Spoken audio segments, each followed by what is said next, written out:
Welcome back to The Explainer. So today we're tackling something that literally affects every single one of us. We hear about climate change all the time, right? But it's usually framed as these isolated events, a crazy storm over here, a severe drought over there. But the reality, it is so much more interconnected than that. It's really like one massive cascading domino effect. And today, we're going to map out these risks and show you exactly how one falling domino inevitably knocks over the next. Let's get into it. All right. Let's start right at the root cause, a 1.1 degrees Celsius global temperature rise since the pre-industrial era. Now, on paper, that sounds like such a tiny number, doesn't it? Just over 1 degree. But I cannot stress this enough. This seemingly small increment is the exact push that starts the entire chain reaction we're about to look at. The root cause amplifying all other effects. Because that 1.1 degree rise isn't just making things a tiny bit warmer. It's a global amplifier. It takes existing natural variations and completely supercharges them, shifting us from a state of balance to compounding extremes. Which leads us to a pretty alarming concept, feedback loops. This is how that first environmental domino manages to knock over the next one completely on its own. So think about it like this. As rising temperatures melt the permafrost, that melting releases trapped methane. And here's the kicker. Methane is actually over 25 times more potent at trapping heat than carbon dioxide. So this extra methane accelerates global warming even more, entirely without any additional human emissions. The system is literally fueling itself at that point. And here is the first cascade in that loop. Heat waves are now 5 times more likely than they were in the pre-industrial era. The immediate fallout, this extreme heat directly slams our agriculture. We're seeing crop yields in tropical regions plummeting by a massive 10 to 25%. So this isn't just about us being uncomfortable in the summer. It's a direct hit on global food security. And as those temperatures go up and the dry seasons drag on longer and longer, we get extreme desertification and huge fire threats. 24 million hectares. That is a number that's honestly hard to even wrap your head around, but that is the amount of land that burned just in Australia's devastating 2019 to 2020 fires alone. We're talking about vast expanses of land being rendered totally unusable just from these bone-dry seasons. And the destruction doesn't stop where the fire ends. These flames trigger a massive secondary crisis. We're talking about severe air pollution. The smoke from these fires travels hundreds, even thousands of miles, sparking public health emergencies through widespread respiratory illnesses. So a forest burning way out in the wilderness quickly becomes a major lung health crisis in a packed city. Now, because of all this warming, we're facing a really terrifying paradox when it comes to water. We are simultaneously dealing with rising sea levels, which are up roughly 20 centimeters since 1900, and at the exact same time, vital freshwater availability has dropped by 20% in a lot of arid regions. It's crazy, right? We are literally drowning our coastlines while evaporating the freshwater we desperately need further inland. And well, where there is too much water, the results are catastrophic. The excess heat trapped in the atmosphere actually warms up our oceans, which essentially acts like high-octane fuel for intense storms, cyclones, and extreme rainfall. This is the direct link between climate shifts and devastating historical events, like the unprecedented floods in Pakistan back in 2022. Because simply put, the warmer the air, the more moisture it holds, and the more violently it releases it. Meanwhile, beneath the surface, the cascade is crossing a critical threshold for biodiversity. Since 1950, we have wiped out over 50% of the world's coral reefs due to ocean warming and acidification. Half of them gone. And look, corals aren't just there to be beautiful underwater scenery. They are the fundamental building blocks of marine life. Losing half of them means we are actively collapsing entire ocean ecosystems. The human consequence.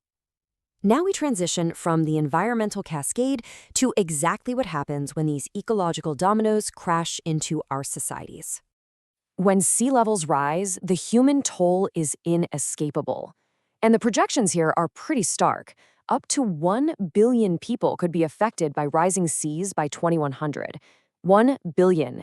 We're talking about low-lying coastal regions and entire island nations facing permanent submersion. Millions of people face permanent displacement and the complete loss of their homes and cultures. This is the very definition of a looming climate migration crisis. And for the folks who aren't displaced by rising water, the basic struggle for food becomes the next massive hurdle. When you combine disrupted fisheries, heat-stressed crops, and the massive loss of pollinators, who, by the way, are responsible for 1 out of every 3 bites of food we take, over 800 million people are already facing severe food insecurity right now. And as these supply chains break down, it poses a severe threat to overarching global geopolitical stability. The World Health Organization has issued a really shocking projection on this. Between the years 2030 and 2050, we are expected to see an estimated 250,000 additional deaths every single year.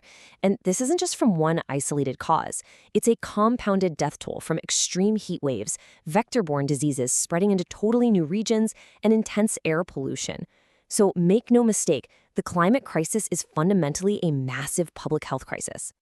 So pulling it all together, let's look at the full picture of these interconnected risks. Step 1, rising temperatures, that 1.1 degree root cause, triggers Step 2, droughts and ecosystem degradation, which directly knocks over Step 3, food and water scarcity, as our agricultural chains shatter. And all of that ultimately results in Step 4, massive human migration and geopolitical conflict. It is a clear line where one crisis organically and inevitably fuels the exact next one. The real tragedy of this whole sequence is that the most vulnerable regions face disproportionate compounded risks. Take South Asia, specifically places like Sindh, Pakistan. They aren't just dealing with one falling domino at a time. They are battling devastating floods, severe heat waves, and acute water scarcity all at once. It completely overwhelms any local ability to adapt, which is especially heartbreaking when you consider these are often the regions contributing the least to the global emissions problem in the first place. Systemic solutions for a systemic crisis. Because this problem is a vast, interconnected system of falling dominoes, our response absolutely cannot be isolated. But our time frame to actually secure the future is rapidly narrowing.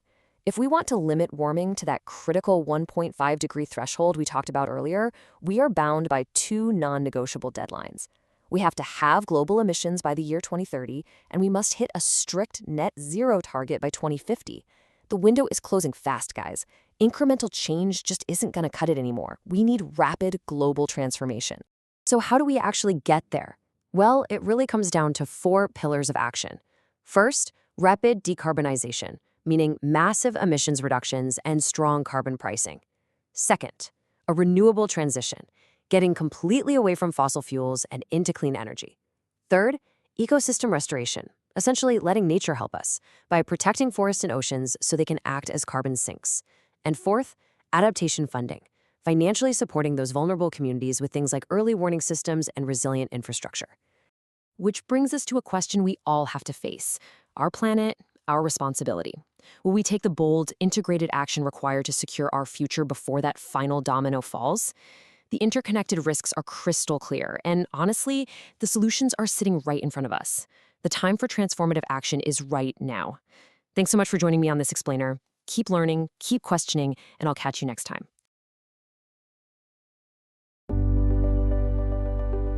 Thanks for watching SB Insights. Don't forget to like, share, and subscribe and updates on education, technology, and innovation.